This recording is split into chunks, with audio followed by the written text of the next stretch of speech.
exclusivité sur le plateau de Plus Clair aujourd'hui pour nous parler de ses projets. Je suis ravie d'accueillir Arthur sur ce plateau. Bonjour Arthur. Comment ça va? Vous allez bien? Quelle exclusivité! Et Waouh. oui. Asseyez-vous, je vous en prie. Ça fait longtemps qu'on ne vous a pas vu dans une émission média, c'est vrai? Oui. Vous avez racheté la radio parisienne Oui FM. Pourquoi ce rachat? Parce que je suis un amoureux de la radio, parce que j'ai fait 20 ans de radio, et puis parce que c'est par pure opportunité, cette radio était à vendre et on me l'a proposée, voilà, tout simplement. Opportunité, il y avait une affaire à faire et vous l'avez faite. Je ne crois pas que ce soit une affaire, parce que c'est une radio un peu compliquée, enfin, quand on l'a reprise, qu'il y avait beaucoup de difficultés. Et quand on a été, et comme on est encore avec mes camarades de jeu, extrêmement drogués et shootés à la radio, c'était un rêve pour un animateur. Je crois que je suis le premier animateur en France qui a sa radio. Voilà, vous vous êtes offert un rêve d'enfant. On vous a suivi mardi dans les couloirs de cette radio Oui FM. Comment vit la radio sous le règne d'Arthur? C'est un reportage de Jean-Thomas Roux et Vincent Dupuis. On regarde, on en parle après. Salut, bienvenue. C'est chez nous.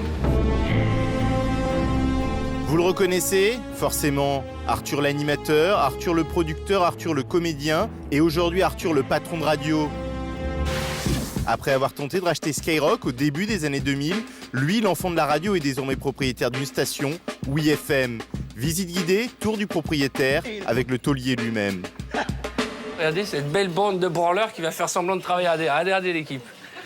Moi, j'ai toujours écouté deux radios, Oui FM et Radio Nova, et l'opportunité... s'est présenté à moi et une pépite comme ça, on ne peut pas la laisser mourir. Donc oui, quand Richard Branson a souhaité vendre, on était plein à vouloir l'acheter, j'ai été l'heureux élu, mais c'est un rêve.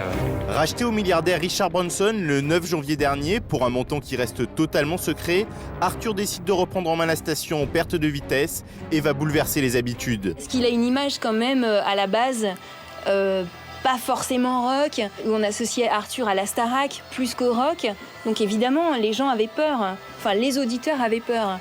Arthur se promène avec un lot de casseroles derrière lui, qui sont les émissions de télé-réalité, qui sont les émissions de jeux qu'il peut présenter. Mais ce qu'on oublie, c'est qu'Arthur est un homme de radio. Il chope tous les détails.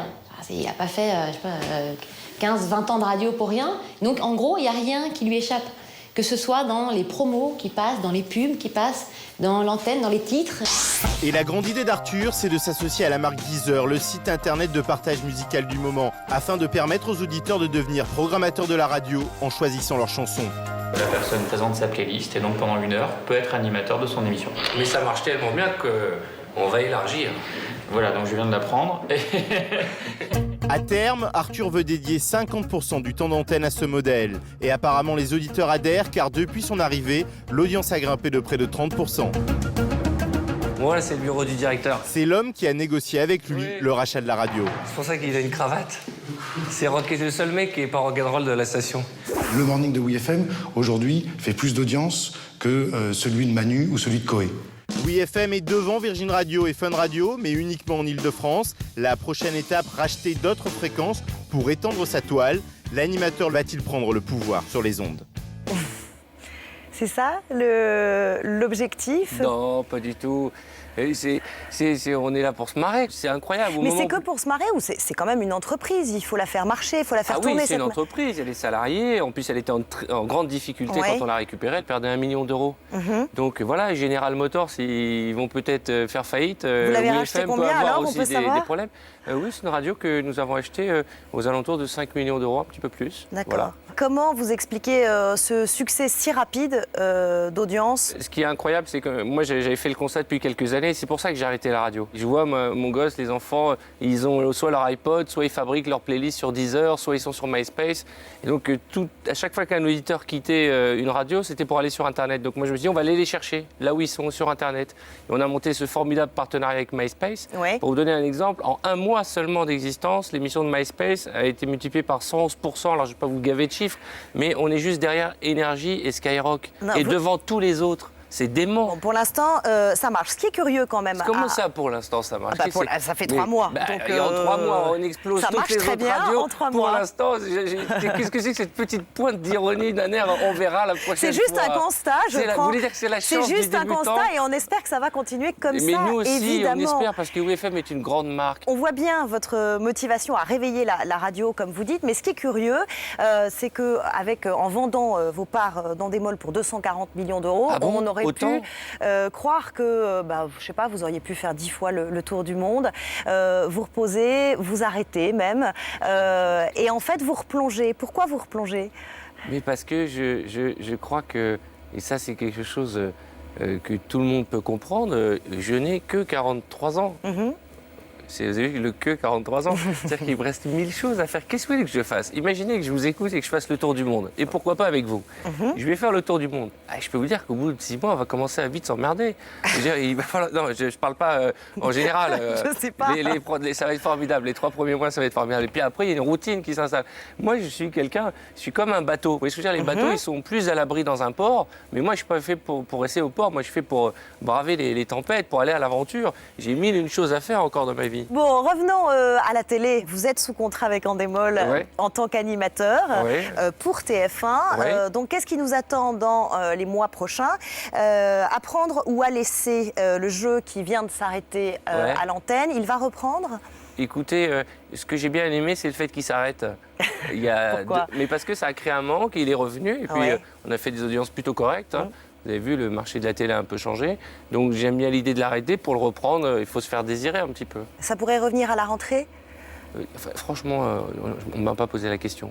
Mais je ne crois pas, non. Je crois pas. Je crois pas. Cette fois-ci, je l'ai fait vraiment pour rendre service. On m'a appelé 15 jours avant pour me dire, voilà, est-ce que tu peux nous dépanner? J'ai dit oui, je l'ai fait de bon cœur, je me suis éclaté, les audiences étaient là et tout. Et si on me demande de le faire en septembre, je ne suis pas certain d'avoir envie de le faire en septembre. C'est un peu tôt, on va dire. Bon, vous en rediscuterez avec TF1. Les enfants de la télé, ça continue. Si vous le voulez bien, oui. On discuterai avec TF1, mais je vous passerai un petit coup de téléphone avant. Il faut qu'on fasse notre planning. C'est gentil, merci. Je voudrais je ne sais pas par quel pays on va démarrer, mais je veux qu'on fasse ce tour du monde ensemble. Pour voir combien de temps on va tenir. Il faut trouver une plage, il faut trouver un moment dans l'emploi du temps. Les enfants de la télé, ça va. Une plage de sable. Non, une plage dans l'emploi du temps. Le spectacle, la comédie, c'est votre seconde ou énième carrière, en tout cas votre nouvelle carrière. C'est mon Isho, ça continue jusqu'à quand? Je suis en tournée actuellement jusqu'à une partie de l'été, puis je reprends de septembre à décembre et je serai à Paris pendant 3 mois au théâtre de la Gaîté-Montparnasse tous les soirs. Un petit mot sur ce qui s'est passé.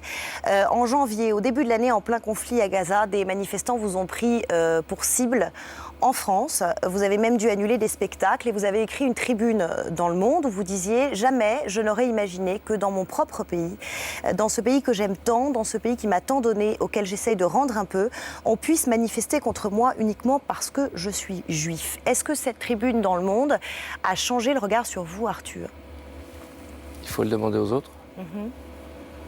Moi, j'avais besoin de le faire. Pourquoi vous l'aviez écrite à ce moment-là? En fait, ce qui s'est passé, c'est quand il y a eu il y a un seul spectacle qui a été annulé. Et en fait, il est reporté le 28 mai parce qu'il n'y a pas de raison que les 700 ou 800 personnes qui avaient acheté leur billet soient privées de ce spectacle. Donc le 28 mai, c'est à Vals-les-Bains. Il y a une première manifestation, j'ai été extrêmement choqué, puis une seconde, puis une troisième, puis une quatrième. Et puis au bout d'un moment, je pensais que mon silence allait apaiser et ça n'a rien changé. Et donc, c'est une lettre que j'ai écrite, qui est sortie de mon cœur, avec ses imperfections, mais en tout cas, c'est ce que j'avais au fond de moi. Et j'avais envie de le dire. Et c'est la première fois où je suis tombé, entre guillemets, de notre petit piédestal de la télévision, parce qu'on est dans un monde formidable, où tout va bien, tout est beau, on est bien maquillé, on est bien habillé, tout le monde est gentil avec nous. Et là, j'ai pris une espèce de réalité de plein fouet qui m'a fait beaucoup souffrir. Qui m'a beaucoup perturbé. Je me suis retrouvé à rentrer dans des théâtres protégés par des cartes de CRS, avec des banderoles énormes, avec des enfants ensanglantés, avec marqué « Arthur finance la guerre ». Ce qui était totalement... J'avais l'impression de vivre une espèce de cauchemar réveillé. Même un quotidien comme Libération, qui vous avait pas épargné par le passé en tant qu'animateur, avait publié une page de soutien intitulée « Arthur face à la haine ». Ça vous a surpris? Ça vous a aidé? Je me suis senti un peu moins seul, parce qu'il y avait une grande solitude. Parce qu'à un moment, vous êtes dans votre loge et vous entendez des manifestants scander votre nom. Et puis j'ai d'abord vu cet article de Libération, j'ai lu cette lettre de Yann Moix dans le Figaro, et puis toute la presse finalement, parce que finalement ils se sont dit que derrière le saltimbanque, il y avait quand même un mec normal, quoi, et que j'étais victime peut-être pour la première fois d'une vraie injustice. Merci beaucoup Arthur d'être venu, c'est déjà pas mal. C'est passé vite. Merci beaucoup d'être venu. Vous écoutez WeFM, vous, quand vous venez travailler? Pas tous les jours, mais je l'écoute cette la radio. fréquence, c'est Oui, je 102.3. l'écoute. 102.3, ça je le sais, je l'écoute WeFM. Parce qu'on me dit, oui, tu dis jamais assez la fréquence. C'est 102.3 WeFM. Et c'est aussi la radio bientôt numéro 1, c'est ce que disent les animateurs sur l'antenne en ce moment. Mais c'est vrai, on voilà. est numéro 3 sur certaines tranches, donc on est bientôt numéro 1. Tant qu'à faire, se servir. Merci beaucoup, Merci de votre gentillesse. Arthur, d'être venu sur le plateau de Plus Clair. Merci infiniment. Drôle d'affaire. Un journaliste interdit de survoler le territoire